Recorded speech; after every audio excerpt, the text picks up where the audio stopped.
The Texas Longhorns are still on fire on the hardwood. Yards shy of the record. Williams breaks a hole. Williams had a record book. Ricky Williams runs to the Hall of Fame.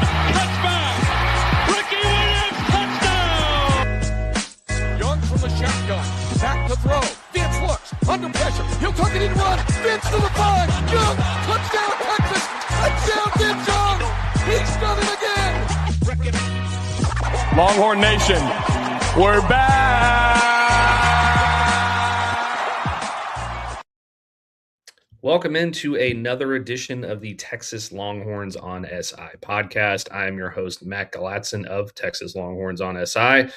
Joining me today is my co-host, Zach Dimmitt.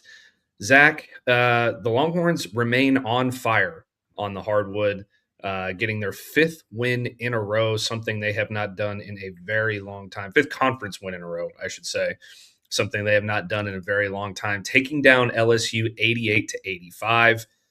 4 starters for the Longhorns with at least 17 points or more, including another stellar performance from Dalen Swain. 21 points, 10 rebounds, 7 of 12 from the field to go along with 2 assists. Zach, it's really starting to, like, I know it was LSU. I know that they're not the best team in the SEC, and then there's some there left to be desired in terms of a quality win. But 5 in a row in the SEC is something that I didn't see this team accomplishing at any point earlier in the year, and now it seems like they're really on track to make a tournament run, and they're going to be firmly in the field if they continue to play this way. Yeah, absolutely. I don't see any scenario, unless they lose the rest of their games by 20, that they'd be left out of the NCAA tournament field. Just a win or two more, maybe one win in the SEC tournament, that'll get Texas in, regardless of what seed it is. Even if they somehow are having to settle for the first 4 again, they'll be in. I feel pretty confident about that. They won't be left out.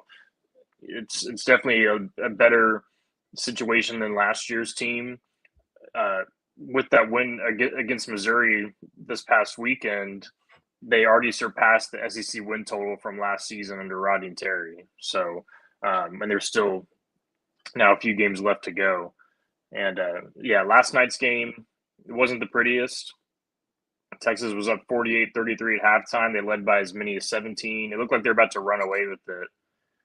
They were hitting lots of threes. There was one point in the first half where it was 3 straight threes on 3 straight possessions for Texas, and it was one of those things where, like, oh, it looks like this will be one of those metric boosting sort of wins, where you're not beating a good team necessarily, but you're beating them by a lot, so your metrics get boosted up really, really well. And it didn't turn out to be that way. Texas got outscored 52-40 in the second half by LSU, which is pretty surprising. The Tigers did not have anything really going in the first half. They were missing tons of easy layups.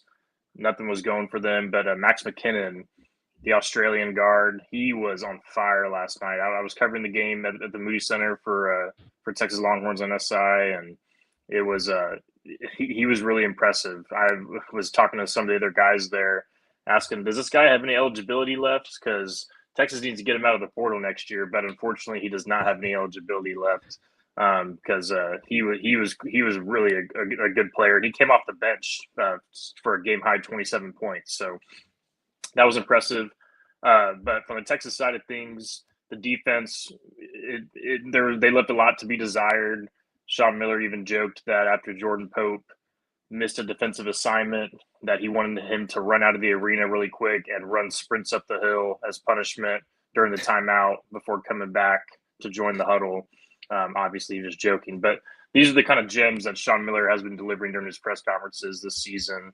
And so you like to see that. But yeah, Texas, you're not going to complain about 5 straight SEC wins. Yes, LSU hasn't had the best of seasons, but they've been competitive with some good teams this year. So it's not like they've gotten blown out of the water in every single game. So it is what it is. You get to learn. If you're Texas, you get to learn some lessons from a win instead of learning some lessons from what would have been a really bad loss at home. So you take what you can get. 5 straight wins is 5 straight wins, regardless of who it comes against in the SEC. And so Sean Miller, he has his team on the right track. They're now up to the number 5 overall offense in the country, according to Ken Palm, which is insane to think. I don't think anyone expected that coming into the season. The defense, though, is ranked exactly number 100 in the country.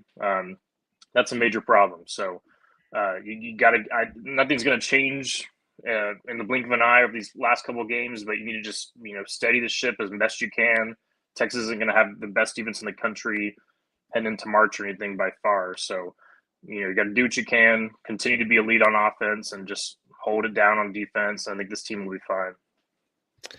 Yeah, what is it exactly that they have been doing offensively that – I mean, you're our basketball expert, so you tell me, what have they been doing offensively that has gotten them to this level? Because before conference play, it was a very inconsistent offense.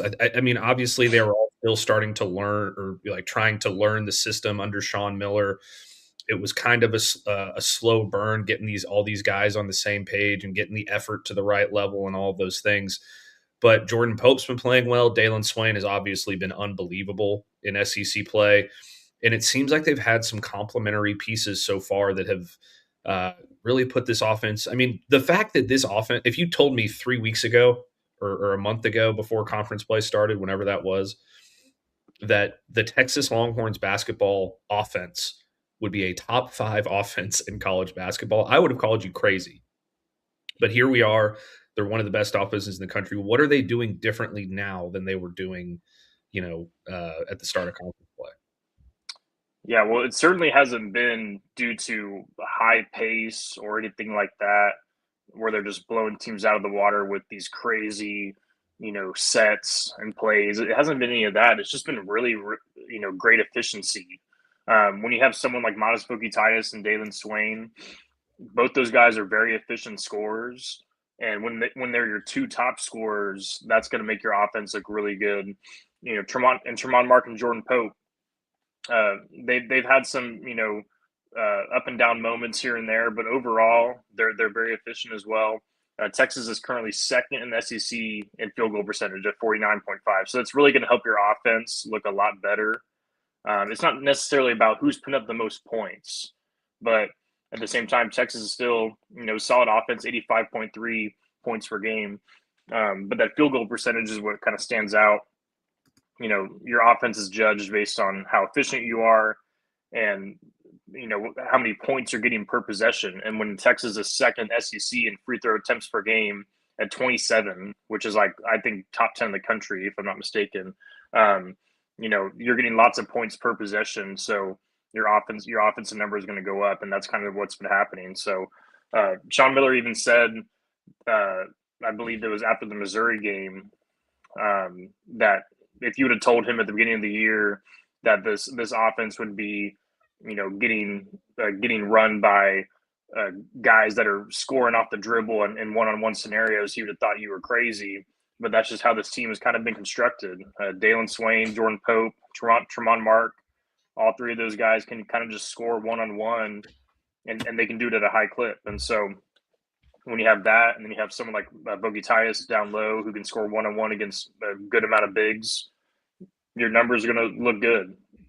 That's not really sustainable, in my opinion, for a deep run in March. I don't think anyone expects Texas to make it to the Final Four or anything like that. But when you do have elite shot makers that can take defenders one-on-one, that is a recipe for potential upset. Because there's nothing you can do. You can have the best defense in the world, and it still may not be able to shut down a guy that can ISO you very well. So that's kind of what it's been, is just efficiency, getting to the free throw line.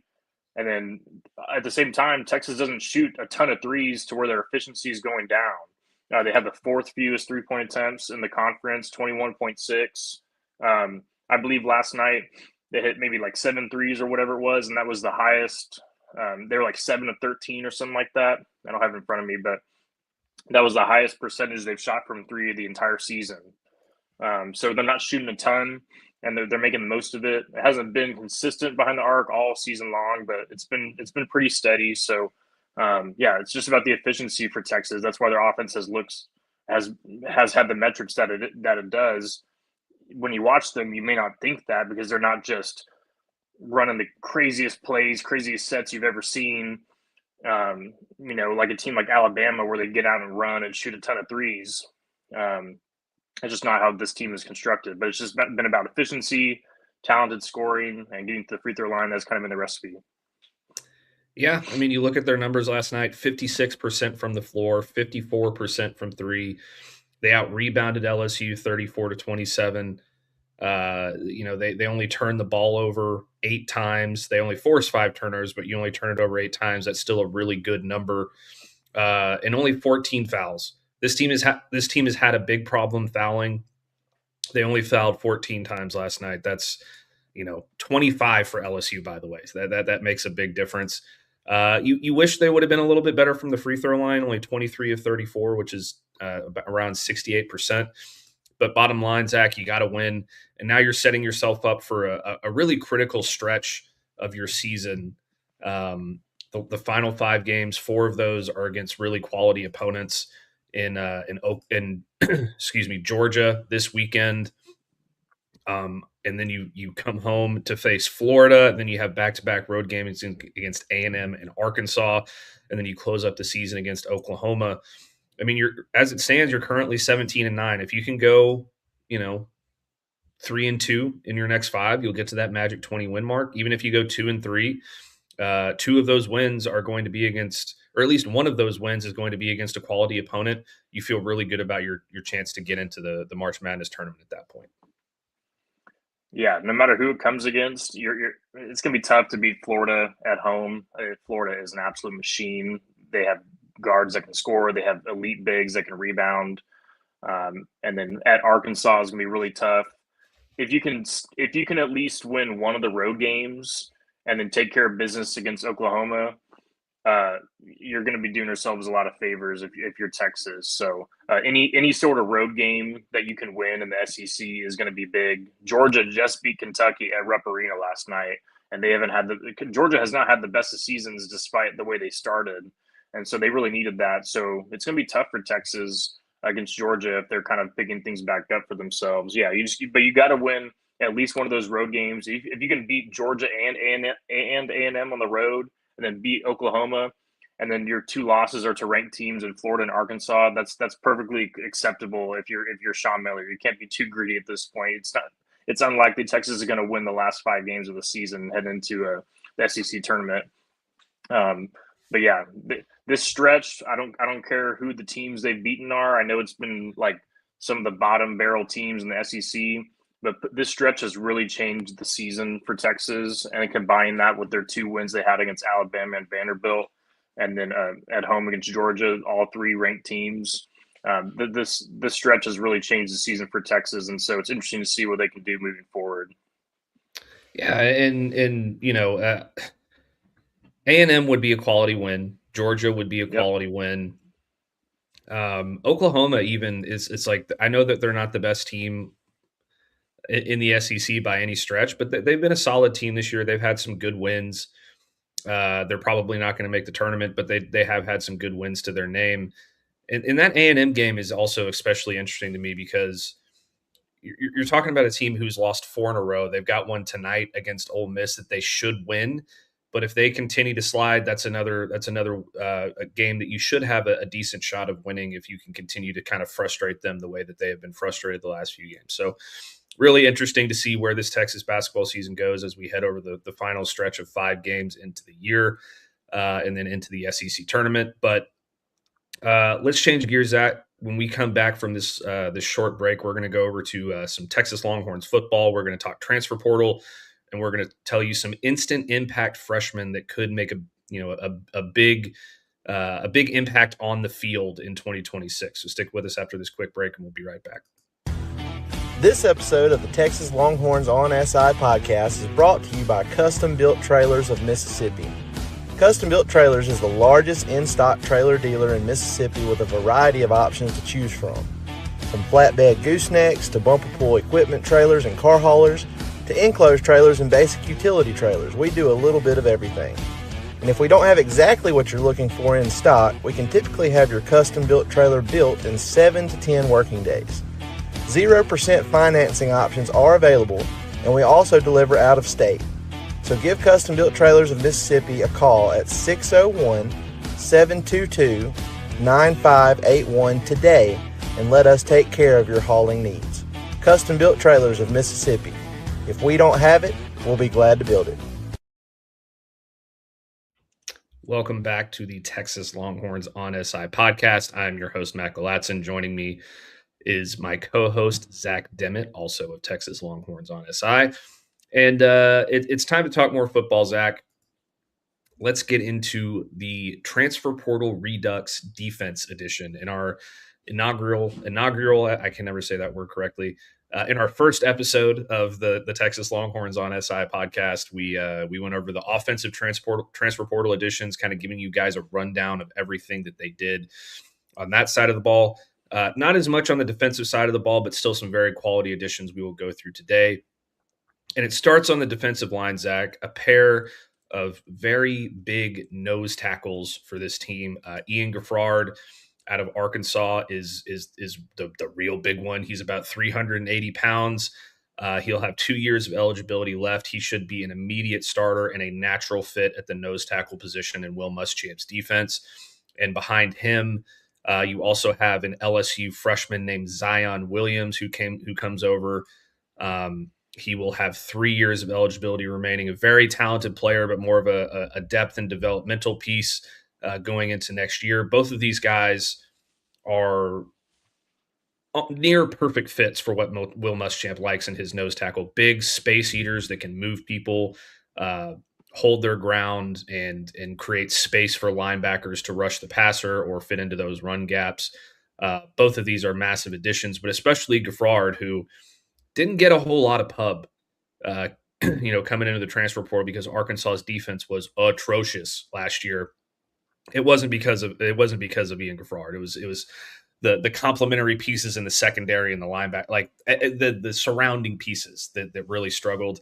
He's a really good player. He should fit into this defense very well. And this defensive line now all of a sudden seems once again like one of the best defensive lines in all of the SEC. Yeah, that's the standard that Texas has kind of set for itself, right? One of the best defenses in the conference and even the country the past couple of seasons. And certainly this past year, there was some moments where it wasn't the best. And yet you look up at the end of the year and Texas still statistically up there when it came to sacks, rushing yards allowed. It's been very impressive what Pete Kwiatkowski was able to do. But now you move on and you have Will Muschamp leading the way. So, I like the additions, both SEC guys. It can't be, underestimated how important it is to have, SEC experience. I know particularly with Zion Williams, he didn't, get a ton of playing time at LSU, but Texas had recruited him out of high school and they had built that relationship already. So it probably was a little bit easier to secure that commitment out of the portal. But when you have SEC experience, the transition is going to be a little bit more, seamless. And so with Gaffard, I like that addition. And you get Hero Canoe back as well for another year. He could have gone to the NFL if he wanted. And so when you have two guys like that in the middle, that's going to do wonders for this defense when it comes to stopping the run. And then at the same time, you're still bringing back Colin Simmons, of course. Lance Jackson's going to grow into his zone next season. And then the linebackers as well. It's all a group effort when it comes to stopping the run. It's, of course, not just the guys up front, but it does start up front. So you got to have big SEC bodies if you want to go toe-to-toe with these opposing offensive lines. Let's be real. The defensive tackles aren't going to blow you away with crazy sack numbers, eye-popping stats or anything like that. That's just not what the position does. But I think, as the season goes on later this fall and we look on film, it'll be pretty impressive what that group is able to do. And starts with Gaffard and, of course, the return of Hero Canoe, and hopefully Zion Williams can come in and make his mark as well. Yeah, and let's not forget, you're also bringing back Murad Watson. You're also bringing back Alex January. You've got Myron Charles coming in. He redshirted last season. He's projected to be a very good player. Josiah Sharma is going to be at that nose tackle spot. He's going to be a very good player. once he's gets some on the field experience. And you've also got James Johnson, true freshman, coming in that a lot of people are very excited about and could feel like he could have a really, really nice career at Texas and perhaps even be a day one, day two NFL draft pick when it's all said and done. So really deep, really talented room on the interior for the Longhorns. No additions at the edge spot thus far. We talked yesterday about the possibility of Kamarian Morgan out of Baylor. He is considering Texas. He still has to make his decision. There are other teams involved there, so we'll have to wait and see what happens. You move to the linebacker group. 3 additions in the linebacker room for Texas. The big dog, Rasheem Biles, out of Pittsburgh, absolute playmaker, absolute stud. He runs all over the field. He makes plays. He forces turnovers. He can pretty much do it all, and there are a lot of people who believe that he could be a All-American candidate in Austin in Will Muschamp's defense. So that's a really exciting one. Then you also bring in Juice Cryer out of Florida State, who should be a good fit as a Mike linebacker in Will Muschamp's defense. There was a lot to be said about the loss of Bo Barnes, and Juice Cryer gives you a more immediate impact veteran player that should be a very good, consistent presence in the middle of that defense. And then late in the transfer portal window, you also brought in Marcus Boswell out of Akron, the Austin native. And he's a guy that's a long-term projection, long-term developmental piece, should provide a little bit of depth. But now you kind of look at that depth chart, and it can go a lot of different ways. You obviously lose Anthony Hill and Leongo Lafau and Bo Barnes, but you bring in Cryer, Boswell, and Biles. And now, you could attack this thing a lot of different ways. You could put Biles and Anthony Smith as your 2 starting linebackers, Anthony Smith at the mic and Rasheem Biles at the will, or you could, put Juice Cryer in there and kind of rotate Anthony Smith or Rasheem Biles in there. However you want to do it. This is a very interesting and exciting linebacker group that I honestly can't wait to see hit the field next season. I'm with you. I really loved what Texas did at the linebacker position this offseason. There was a lot to love throughout how the roster changed and how they addressed multiple positions, but it really does start with linebacker, in my opinion. Because you were expecting to lose Anthony Hill, but Leongo Lafau was a little bit surprising that he left. I think that they upgraded, though. I like Leongo Lafau a lot. I think he was great at Texas, but when they're able to add a guy like Rasheem Biles, and then you return Anthony Smith, Justin Cryer as well, Marcus Boswell, he's not going to maybe contribute right away, but it's just a really nice group that you're going to have next season if you're Texas. And man, Rasheem Biles, talk about a guy that might be a near perfect fit. No one's a perfect fit, but a near perfect fit for Will Muschamp's defense. Like you mentioned, he can wreak havoc. He's got speed. He's got power. He's got a lot of special teams experience in his past when he was at Pitt. And I think that's kind of helped him be a guy that's just relentless on defense. He's not really going to play special teams next year, that's for sure. At least I don't think he should, because he'll be focused on defense. So, but that experience has kind of helped him when you watch him, just how quick he is and how fast he is, and he's kind of a menace at the linebacker position. That's what you need right in the middle there. So, yeah, I agree with you. I really love what they've done at that position, and I expect big things because that's been a position of strength the past couple of years. Of course, with Anthony Hill leading the way, and so yeah. Lots of changes with some guys that have left the program, but at that position. But when you bring in some of these new guys, and then I really love the return of Anthony Smith because I think of course against Michigan, 2 interceptions. He's a little bit undersized as a linebacker, but I think he's got great instincts. He's got speed, and of course we saw what he did in pass coverage this past season. So I really like that unit. Yeah, and he can put on some pounds. Right. He'll have another full off season in the Texas weight and conditioning program, and he will beef up a little bit and become, a little bit more physically imposing, I'm sure. But just some of these stats for Rasheem Biles are absolutely insane. Like I love looking at his game log because, early in the season, 11 tackles against Central Michigan, 1.5 tackles for loss, 15 the next week against West Virginia with a tackle for loss. And then against Louisville the week after that, 12 tackles with an interception and 4 tackles for loss. Like, that's unbelievable. You go a little bit further down into the season, and then he closes the year with 15 tackles and a tackle for loss against Georgia Tech, 8 tackles and half a tackle for loss against Miami. But then against East Carolina, and I know people say, "Oh, it's East Carolina." They're a pretty good team. Like, let's. There's no doubt about that. They were a pretty good team. He played in that bowl game, 16 tackles, 5 tackles for loss, an interception, a forced fumble, a pass deflection, and a fumble return for a touchdown.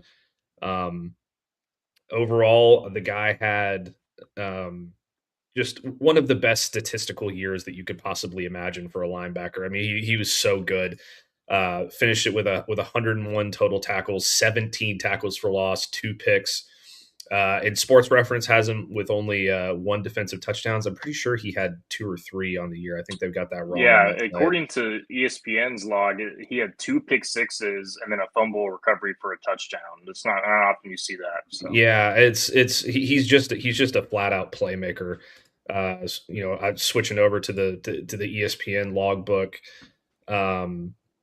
Yeah, I mean, this dude's unbelievable. I cannot wait to see him hit the field. Will Muschamp's defense, but the final defensive addition that they made, at least so far, because we talked yesterday how there could be another one. Then maybe they'll add a veteran safety. Who knows? But they signed Bo Masco out of Rutgers. He was the 2nd highest rated corner in the Big Ten in 2025 per PFF.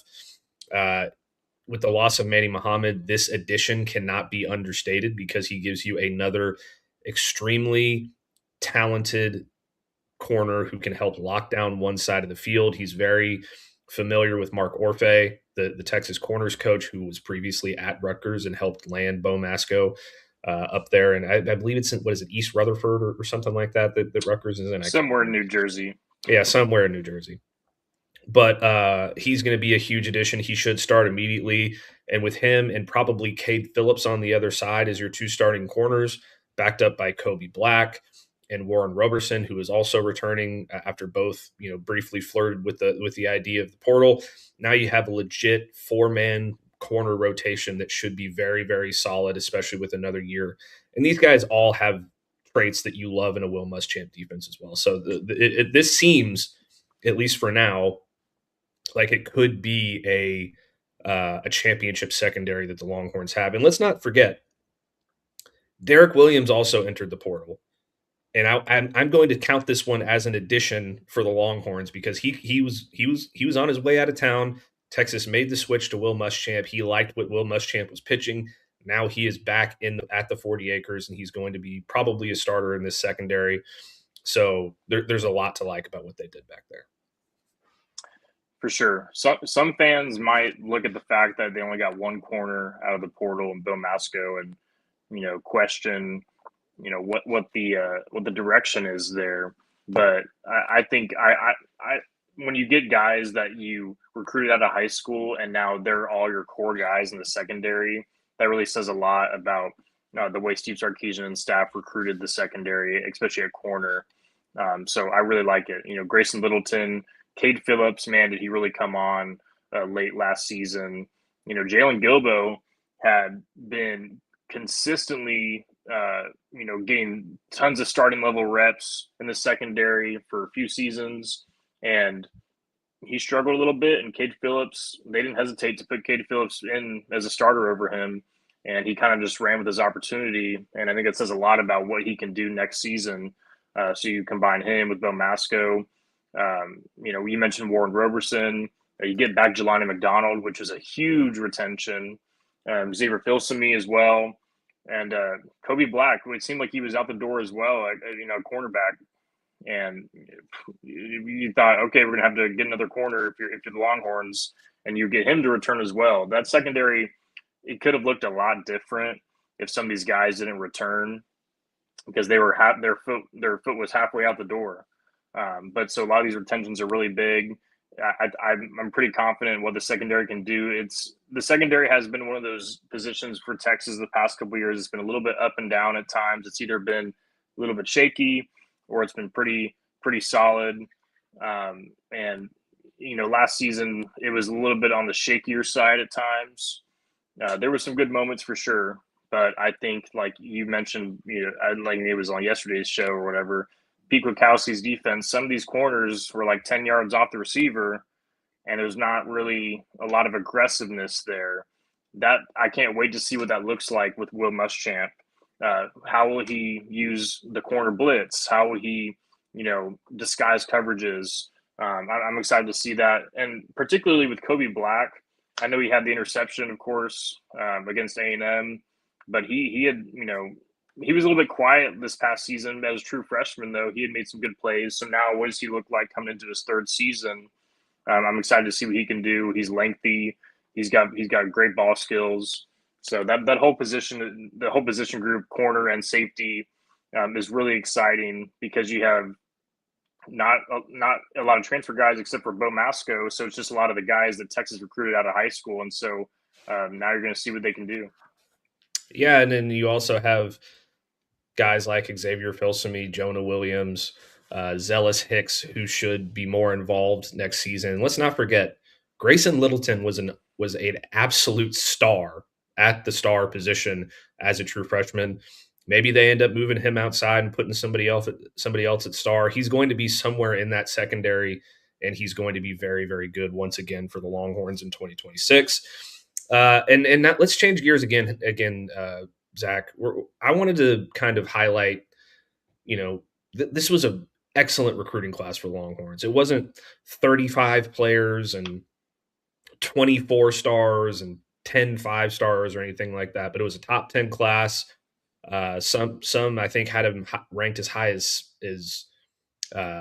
7, and I think ESPN even had them higher, like all the way up at like number 1 or number 2 or something like that at one point. Maybe they closed that way. I don't know. I don't really pay too much attention to ESPN's recruiting rankings because it feels like they're so wildly different from everyone else's. But I wanted to pick a couple of instant impact freshmen that we think could have a big say in what goes on in the season in 2026 for Texas. And I'll start off. I love this kid. It's probably my favorite signing that they made in the entire class, and I don't think I'm alone when I say this. Jermaine Bishop Jr. is going to be electric. I don't care where he lines up, which will probably be in the slot. He will probably be involved in special teams. You can use this guy in so many different ways. He can even play corner, really, if you needed him to. He played a lot of corner in high school. He set Texas high school records for his production offensively and receiving and all these different things. You get the ball in this guy's hands. He's an instant highlight reel. I've seen some people compare him to, some of those receivers that Steve Sarkisian had, like Jalen Waddle at Alabama, who was absolutely unbelievable in that stretch for Alabama. He's that kind of player. I cannot wait to see him get on the field in Austin and what Steve Sarkisian can do with him. Yeah, Sark doesn't even really know quite yet. I mean, at least whenever he spoke to the media a few months back, he still doesn't really know quite yet where Jermaine Bishop will play. Maybe he has a better idea now as the team has gotten acclimated to campus and with spring practice kind of around the corner here in a few weeks. They're probably going to be leaning, I would hope at least, leaning towards him playing receiver, just because when you have a guy that's as talented as Jermaine Bishop is, you don't want to waste any opportunities. You want to get the ball in his hands as much as you can. Certainly, I think he could play in the secondary, but it's, in my opinion, it'll be in his best interest to just pick a position and stick with it. Not everyone's going to be Travis Hunter. It's just not the reality. You're not going to play both positions and win the Heisman every single year. It's just not going to happen. So I think if he focuses on one side, I hope I'm wrong, but if he focuses on one side, that'll be in his best interest and in Texas's best interest. So yeah, really excited to see him. For me, of course, all eyes are going to be on Diabell, but I think just wait another year, obviously, with him. He's not going to be the backup. He's probably going to just enter as the fourth string. and redshirt the whole year. So put him on hold until 2027. So Tyler Atkinson at linebacker. We actually forgot to mention him in the last segment when we talked about the linebacker group. Oh, I did that on purpose. Oh, okay, I see. I forgot to mention him, so I'm glad I didn't. But yeah, instant impact freshman. When you talk about Jermaine Bishop, he'll certainly have an impact day one. I think Tyler Atkinson arguably will have a bigger instant impact as a freshman just because of his skill level, the way he can play multiple positions as a linebacker. He can rush the passer, drop back into coverage. I'm really excited to see this guy. It says a lot that we think that about him, considering what Texas did at the linebacker position this offseason. If they maybe added one guy out of the portal and retained a few other faces, as depth pieces, okay, maybe Tyler Atkinson will be an instant impact just by default. But I think despite the additions they made, he'll still be right there as a centerpiece of that defense, maybe alongside Rasheem Biles and Ty Anthony Smith. He could emerge as that third linebacker this upcoming season. So we'll see what Justin Cryer can do. Marcus Boswell is talented as well, but I think Tyler Atkinson is going to be a stud. So maybe he's one of those guys that grows into his own as the year goes on, and then he has an impact near the end of the year, and you may not see him right away. But I think certainly by next season, he will be a surefire star, or by 2027, he'll be a surefire star, and you'll see flashes of that this fall. Yeah, I mean, there are people out there who are comparing him to Roquan Smith. I don't know if anybody remembers Roquan Smith at Georgia, but holy cow, he was a stud. And he's widely considered one of, if not the most college-ready freshman at the linebacker position in the entire 2026 class. So I expect him to have a big impact. I expect him to slide right in and be at least a rotational piece early on, like maybe something akin, not used in exactly the same way because he was mostly used as a pass rusher as a freshman, at least in a lot of situations, as Anthony Hill. But Anthony Hill started making an impact as early as the Alabama game, his true freshman year. I mean, he was all over the place. I expect Tyler Atkinson to have a similar impact with Texas as a true freshman, and I cannot wait to see him take the field. There's a couple of other guys we could talk about, Zach. One of which is Smoke Matthews, the corner. I mean, you're going to need a fifth corner in your in your system with Will Muschamp. He should provide lots of depth. He should provide some instant impact reps there. I don't expect him to start by any means or anything like that, but he's similar to Cade Phillips last year. I think that he's going to be ready to slide in and make an impact as a freshman. And you kind of go on down the list. There's a lot of really good players in this 2026 class that should get some early reps, at least in the non-conference. Richard Wesley, Jamarian Carlton, James Johnson, who's the other one I was going to talk about? Where did he go? I've got this whole thing. Derek Cooper is the other guy that I wanted to talk about a little bit too. Had Texas not made the change at running back and brought in Hollywood Smothers and Raleek Brown, and had CJ Baxter and Trey Wisner stuck around as your veteran running back tandem, I think Derek Cooper could have made a case to be running back one. Like, this guy is just different, and I cannot wait to see what he does. There's going to be a lot less pressure on him to make an impact as a freshman because of the additions that he made in the portal. But he's probably going to come in and be running back number 3 and be a little bit of a change of pace guy from Hollywood Smothers and Raleek Brown. Obviously, if depending on what they end up doing with Michael Terry, that could change. But I expect him to at least get some run early in the season, especially in non-conference. And if he can hit the ground running and really be an impact player when he gets his touches, Sark will trust in him more, and he'll give him some opportunities in conference play to make an impact. But super talented kid there as well. And then an underrated guy that I love. He's an Austin native. My buddy Brooks Austin cannot say enough about this kid, and he's one of those football scouting guru guys. We'll have him on the show at some point. Yaheem Riley. Just keep a lookout for that name. Nobody expected Grayson Littleton to come in and make an impact as a freshman. He wasn't the most highly thought of player in that class. Yaheem Riley, he's my pick to be the surprise true freshman for Texas. I'm just putting that one out there. You heard it here first. Yaheem Riley, keep an eye out for that name. Yeah, I agree with you. 3-star guy. He may gotten overlooked a little bit in the 2026 class, but yeah, we've had some Austin natives, step up in the secondary in a few seasons past. Of course, it's not like Yaheem Riley is going to for sure be Jade Barron or for sure be Andrew Makuba or for sure be Michael Taft.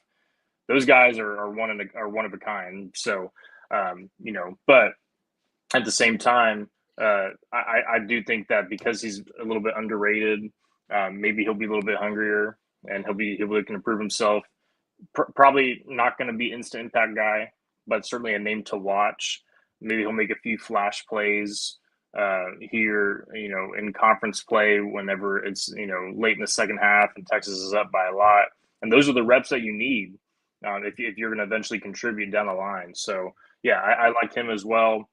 And going back to Derek Cooper for a second, I think the world of this guy. And you never know what happens with injuries. You would hope that Malik Brown and Hollywood Smith stay healthy the entire season. But as we saw this past year with Texas's running back room and some of the injuries they got hit with, you just never know what's going to happen.